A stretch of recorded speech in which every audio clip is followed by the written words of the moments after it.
ನಮ್ಮ ಹೊಲದಲ್ಲಿ ನಮ್ಮ ತಂದೆ ಎಲ್ಲಿಂದ ಹೋದ್ರಂತೆ. ನಾವೆಲ್ಲ ಚಿಕ್ಕೋರು. ಐ ಥಿಂಕ್ ನಾನು 5ನೇ ಕ್ಲಾಸ್ ಹುಡುಗಿ ಅವಾಗ. ಅಪ್ಪ ಅಲ್ಲಿ ಹೋದಾಗ ಹೊಲದಲ್ಲಿ ಹೆಂಗಸರು, ಗಂಡಸರೆಲ್ಲ ಕೆಲಸ ಮಾಡ್ತಾಯಿದ್ರಂತೆ. ನಾಟಿ ಮಾಡ್ತಿದ್ದಾರೆ. ಮನೆಗೆ ಹೋಗಿದ್ದಾರೆ. ಅಮ್ಮ ಜಮೀನ್ ಹತ್ರ ಹೋಗಿದ್ದಾರೆ ಅಂತ ಹೇಳಿದ್ದಾರೆ. ಅಪ್ಪ ಅಲ್ಲಿಗೆ ಹುಡುಕ್ಕೊಂಡು ಹೋಗಿದ್ದಾರೆ ಅಮ್ಮನ. ಹೋದರೆ ಅಪ್ಪ ಕಾಣಿಸ್ತಿಲ್ಲ ಅಂತ ಹುಡುಕ್ತಿದ್ದಾರಂತೆ, ಎಲ್ಲಿ ಅಂತ ಅಂದ್ಬಿಟ್ಟು. ಆಮೇಲೆ ನಮ್ಮ ಮನೆಯವರಲ್ಲಿ ಕೆಲಸದವ್ರನ್ನ ಕೇಳಿರುತ್ತೆ. ಅಯ್ಯೋ ಗೌಡ್ರೆ ನೋಡಿ ಅಲ್ಲಿ ನಿಮ್ಮ ಇವ್ರನ್ನ ಅಲ್ಲಿ ಅವರು ಭತ್ತ ನಾಟಿ ಮಾಡ್ತಾಯಿದ್ದಾರೆ ಅಂತ ತೋರಿಸಿದ್ರಂತೆ. ಅಪ್ಪಂಗೆ ನೋಡ್ಬಿಟ್ಟು ಇದೇನಕ್ಕೆ ಹಿಂಗೆ ಮಾಡ್ತಾ ಇದೆಯಾ ಅಂತ ನಮ್ಮಮ್ಮನ ಕೇಳಿದ್ದಾರೆ. ಏನಾಗಿದೆ, ಯಾಕೆ ಹಿಂಗೆ ಕೆಲಸ ಮಾಡ್ತಿದ್ಯಾ ಅಂದರೆ ನಮ್ಮಮ್ಮ ಹೇಳಿದ್ರು, ನನ್ನ ಜಮೀನಲ್ಲಿ ನಾನು ಕೆಲಸ ಮಾಡೋದ್ರಲ್ಲಿ ಎಂಥ ಅವಮಾನ ಇದೆ. ನಾನು ನಿಂತ್ಕೊಂಡು ಕೆಲಸ ಮಾಡಿದ್ರೆ ಕೆಲಸದವ್ರಿಗೂ ಅವ್ರಿಗೂ ಒಂದು ಮೋಟಿವೇಶನ್ ಬರುತ್ತೆ. ನನ್ನ ಥರನೇ ಕೆಲಸ ಮಾಡ್ತಾರೆ. ಅವಾಗ ನಾನು ಮಾಡು ಅಂತ ಹೇಳ್ಬಿಟ್ಟು ಕೂತ್ಕೊಂಡ್ರೆ ಅವರು ಏನೇನೋ ಬೇಕಾಬಿಟ್ಟು ಕೆಲಸ ಮಾಡ್ಕೊಂಡು ಹೋಗ್ತಾರೆ. ನಾನು ಜೊತೆಗೆ ಸೇರಿಕೊಂಡಾಗ ಅವ್ರಿಗೊಂದು ಹುಮ್ಮಸ್ಸಿನ ನನ್ನ ಜೊತೆ ಕೆಲಸ ಮಾಡ್ತಾರೆ. ನನ್ನ ಜಮೀನಲ್ಲಿ ನಾನು ಕೆಲಸ ಮಾಡೋದ್ರಲ್ಲಿ ನನಗೆಂಥ ಅವಮಾನ ಇದೆ. ನಂಗೆ ಆ ಥರ ಏನೂ ಅವಮಾನ ಇಲ್ಲ ನನಗಿದ್ರೊಳಗೆ ಅಂತ ಹೇಳಿದ್ರಂತೆ. ಅದು ಹೇಳ್ಕೊಂಡು ಅಪ್ಪ ಅದು ಹೇಳು, ನೋಡಮ್ಮ ನಿಮ್ಮಮ್ಮನಿಗೆ ಆ ರೀತಿ ನಾನು ಗಂಡ ಇಂಥದ್ದು ನನ್ನಿದು ಈ ಥರ ನಾನು ಯಾಕೆ ಕೆಲಸ ಮಾಡಬೇಕು ಆ ಭಾವನೆನೇ ಬರಲಿಲ್ಲ.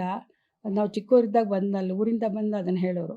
ಅದನ್ನೆಲ್ಲ ನಮಗೆ ಮನಸ್ಸಲ್ಲಿ ಅವರು ಪ್ರತಿ ಒಂದೊಂದು ಅವರು ಬದುಕನ್ನು ನಡೆಸಿದ ರೀತಿ ಇದೆಯಲ್ಲ, ಇವತ್ತಿನ ಕಾಲದಲ್ಲಿ ಅಂಥ ಮಹಿಳೆ ನೋಡೋದು ಕಷ್ಟ ಅಂತ ಅನಿಸುತ್ತೆ. ಆಮೇಲೆ ನಿಮ್ಗೆ ಇನ್ನೊಂದು ಹೇಳಬೇಕು ಅಂದರೆ, ನಾವೆಲ್ಲ ಚಿಕ್ಕವರಿರ್ಬೇಕಾದ್ರೆ ಮನೆ ತುಂಬ ಜನ ಇದ್ದರು. ಅಮ್ಮನ ಚಿಕ್ಕ ವಯಸ್ಸಿಂದ ವಿದ್ಯೆ ಬಗ್ಗೆ ಭಾರಿ ಗೌರವ. ಅವ್ರು ಯಾವಾಗಲೂ ನಮ್ಗೆ ಕೂರಿಸಿ ಹೇಳೋರು, ಹಣ ಕಳ್ಕೊಬೋದು, ಆಸ್ತಿ ಕಳ್ಕೊಬೋದು, ಆದರೆ ನಾವು ಗಳಿಸಿದ ವಿದ್ಯೆ ನಾವು ಕೊನೆ ತನಕ ನಮ್ಮ ಜೊತೆಲಿರುತ್ತೆ ಅಂತ ಹೇಳೋರು. ಅದನ್ನು ನಮಗೆಲ್ಲ ಕಲಿಸ್ಕೊಡ್ಬೇಕು ಅನ್ನೋದ್ರಲ್ಲಿ ಅವ್ರು ಎಷ್ಟು ರೀತಿಯಾಗಿ ಒಂದು ನೀಟಾಗಿ ಪ್ಲ್ಯಾನ್ ಮಾಡ್ತಿದ್ರು ಅಂದರೆ, ನಾವು ಚಿಕ್ಕ ವಯಸ್ಸಲ್ಲಿರುವಾಗ ಗೌರ್ಮೆಂಟ್ ಸ್ಕೂಲಲ್ಲೇ ನಾವೆಲ್ಲ ಓದಿರೋದು. ಬೇಸಿಕ್ ಎಜುಕೇಷನ್ ಎಲ್ಲ ನಮ್ಮದು ಕನ್ನಡ ಮೀಡಿಯಮು, ಗೌರ್ಮೆಂಟ್ ಸ್ಕೂಲೇ. ಆದರೆ ಮನೆಗೆ ಬರೋರು ಹೋಗೋರು ಜಾಸ್ತಿ ಇದ್ದರು. ಮನೆ ಅಲ್ಲೇ ತುಂಬ ಎಲ್ಲ ಈಗ ನನಗೆ ಒಬ್ಬೊಬ್ರಿಗೆ ಒಂದೊಂದು ರೂಮ್ ಥರ ಇಲ್ಲ, ಒಂದೇ ರೂಮಲ್ಲೆಲ್ಲ ಮಲಗ್ತಿದ್ವಿ.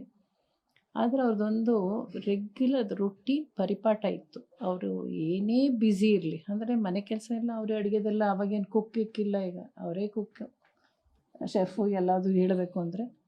ಸಾಯಂಕಾಲ 6 ಗಂಟೆ ಆದ ತಕ್ಷಣ ನಮ್ಮೆಲ್ರಿಗೂ ಒಂದು ರೂಲ್ಸು, 6 ಗಂಟೆ ತನಕ ಫೀಲ್ಡಲ್ಲಿ ಎಷ್ಟಾದರೂ ಆಡ್ಬೋದಿತ್ತು. ಮನೇಲಿ ಲೈಟ್ ಹಾಕೋದ್ರಲ್ಲಿ ಬಂದು ಕೈ ಕಾಲು ಮುಖ ತೊಳೆದು ಕೂತ್ಕೋಬೇಕಿತ್ತು. ಅವ್ರು ನಮ್ಮ ಪಕ್ಕದಲ್ಲಿ ಕೂರದೇ ಇದ್ರೂ ಡಿಸ್ಟೆನ್ಸಲ್ಲಿ ಎಲ್ಲರೂ ಕೂರಿಸಿರೋರು. ನಮ್ಮದು ಓದೋ ಪುಸ್ತಕ ಅಲ್ಲಿ ಇರಬೇಕಿತ್ತು. ಓದ್ತೀವೋ ಬಿಡ್ತೀವೋ, 6 ಗಂಟೆ ಕೂತ್ರೆ 8:30 ತನಕ ನಾವು ಅಳ್ಳಾಡೋ ಹಂಗಿಲ್ಲ.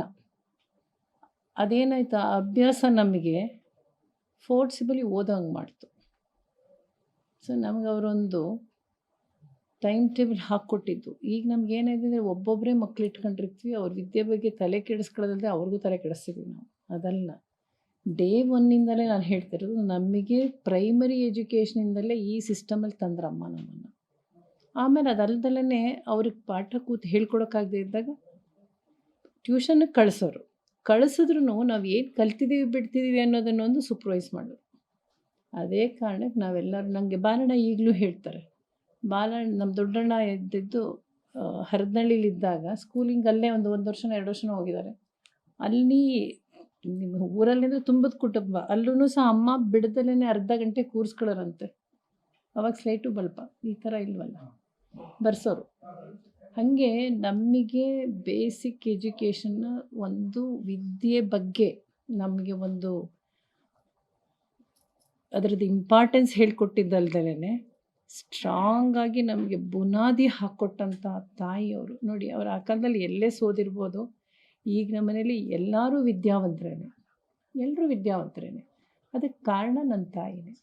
ಯಾಕೆಂದರೆ ತಂದೆ ಪೂರ್ತಿ ಪರಿಪೂರ್ಣವಾಗಿ ಅವರು ರಾಜಕೀಯದಲ್ಲೇ ತೊಡಗಿಸ್ಕೊಂಡಿದ್ರಲ್ಲ. ನಾವು 6 ಜನ ಅಲ್ದಲೇ ನಮ್ಮ ಮನೇಲಿ ಇದ್ದು ವಿದ್ಯೆ ಕಲಿತು ಹೋದಂಥವ್ರು ತುಂಬ ಜನ ಇದ್ದಾರೆ. ಊರ ಕಡೆಯವರು ಅಲ್ಲಿದ್ದಾಗ PUC, ಯಾಕೆಂದರೆ ಊರ ಕಡೆಯಲ್ಲಿ ಹೈಸ್ಕೂಲ್ ಇರ್ತಿರ್ಲಿಲ್ಲ. ಈಗ ಬಿಡಿ ತುಂಬ ಸ್ಕೂಲ್ಗಳಾಗಿದ್ದಾವೆ. ಹೊಳೆನರಸೀಪುರ ಟೌನಿಗೆ ಬರಬೇಕಿತ್ತು ಹಳ್ಳಿ ಹುಡುಗರು.